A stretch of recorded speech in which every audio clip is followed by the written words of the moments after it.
Hey everyone, it's Jack here, TalkNorwichCity. Welcome back to another video. Just back from Carrow Road, just back from presenting Canary Call on BBC Radio Norfolk, which is always a huge thrill.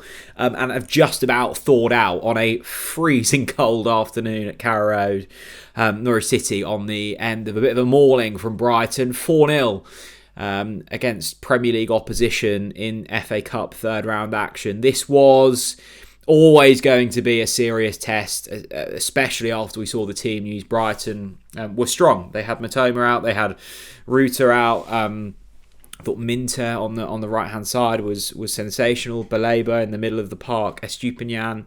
You know, this was a proper Premier League outfit, and if anything was proven today, it was that the gulf between the Championship and the Premier League is ever growing, and the job that newly promoted Championship clubs have to try and make pace with the Premier League, current Premier League teams is huge and difficult, and anyone that does that, fair play, because they were a long way away from Norwich were a long way from where Brighton were today. They were okay for the opening 10-15 minutes. Forson Amankwa hit the post every time he picked the ball up from sort of 25 yards out. His eyes lit up and nearly replicated the brilliant goal that he scored last week against Coventry this time, and that would have been sensational against Premier League opposition.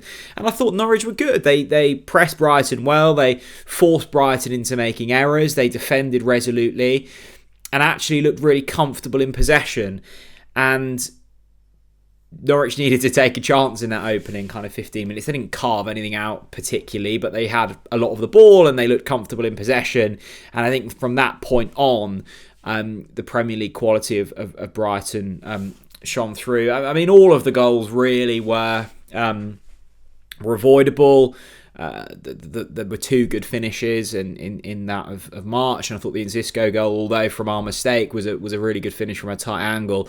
I mean, the opening couple were Norwich City kind of struggling to apply their principles against better opposition. The header from Ruta to open the scoring, I thought Crescere got absolutely ripped apart today, if I'm being frank, up against Yankubu Minter, who had the beat of him all day, and that was where Brighton really shone in those wide areas. Matoma up against Stacey, Minter up against Ben Crescene, both had very little good of the ball against those wingers. Look, both quality wingers and both Premier League wingers, but they'll be disappointed with how they performed today. And I guess that's the difficult thing when you're trying to play this style where you need your fullbacks quite high up the pitch. When you're up against better wingers, that's when you're going to get undone. And let's be honest, Jack Stacey and Ben Crescene are Championship fullbacks up against Premier League wingers, and that showed today. The second goal was sloppy, and that was probably the goal that disappointed me the most, actually. It was Norwich had the ball for a long period. They were knocking it about. They were trying to force a Brighton press on and then try and break through the lines. And they were trying to do that. And at times it worked. And they'd done this for a sustained period. And just as Brighton were kind of moving up the pitch and there was an opportunity to make the pass through the lines, George Long just punts it long, gives it straight to Brighton. They break through. Ruta scores. Looked like he kind of injured himself, but got up and was fine. And that was the disappointment today. I would much rather watch Norwich City concede goals, but sticking to their principles, than trying to sway away from it and just lumping it. Maybe because they don't have or certain players don't have the quality to play that style. Maybe they thought that was the right option, but that was disappointing today. And look, this was a humbling experience. As I've said publicly and plentiful, I'm not a huge fan of cup competitions. It's tough when you're a side like Norwich, particularly when you've got a thin squad, to balance cup runs. And Norwich haven't had one of those for a long while. But if we wanted to balance, have a cup run and really go for it, and also prioritise Championship League football when you're trying to compete near the top six. Norwich, whatever you think and whatever you believe, they are still within touching distance of the top six. And if they are, looking to spend money in January, which they are with Jurisic and other players, they will have quiet optimism and hope that they will be able to reach top 6. And the only way they're going to do that is with their strongest players, Josh Sargent, Marcelino Nunez, those types. They need them fit. And these types of games provide risk of injury. And that's what we saw today with Marcelino Nunez, who hobbled off. It did look precautionary. He was holding his left hamstring. I hate it when footballers, start to feel the hamstrings, because you just know that means time out. Forson Amankwa was also brought off, as well as Callum Doyle. Now, the Forson and the Doyle injuries don't look too bad. I think Nunez is having a scan on his hamstring, and hopefully that's not too serious. But you just can't be risking those types of players, maybe not Forson, but particularly Doyle and Nunez, when you've got Leeds and Sheffield United in the next week. You just can't, because who steps in for Marcelino Nunez? Who steps in for Callum Doyle? It's a thin squad, and look, I respect Johannes Hoftorp for going strong today, and it was a pretty strong lineup from Norwich. They had Ante Cianat, they had Cordoba and Doyle, McLean and Nunez. I was surprised that Nunez started, considering the minutes he's had and the injury that they've had to kind of work around with him.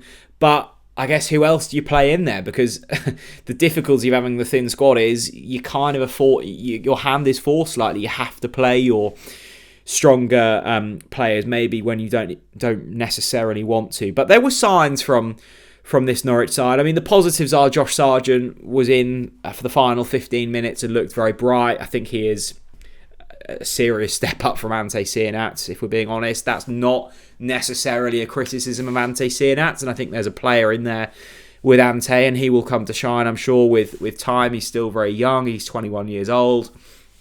He will have learnt a lot from his deep dive into the Championship. So that's good to have Sargent back, and he will make a difference pretty quickly, I would have thought. And I was impressed with Dobbin as well, actually, who has been brought in and will be playing minutes, and we'll be playing lots of minutes. Borja Science now is suspended for 6 games. Today counts as one of those, so 5 games to go. I don't actually think his suspension is the worst thing in the world. I think he was starting to look a little bit of a frustrated and fatigued figure.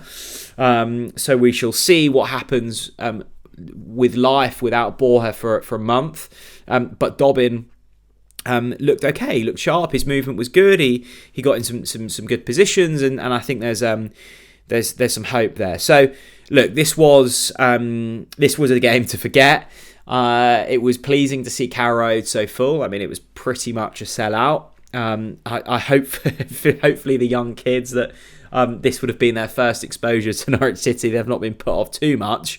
But the overriding sense for me is one of kind of glumness for 2 reasons. One, the Premier League and the Championship, the gap between that is huge. It's massive, and whether you're an Ipswich or a Southampton or a Leicester going up this season, they've all spent big money, and they will probably all come straight back down, and that's just the reality of it.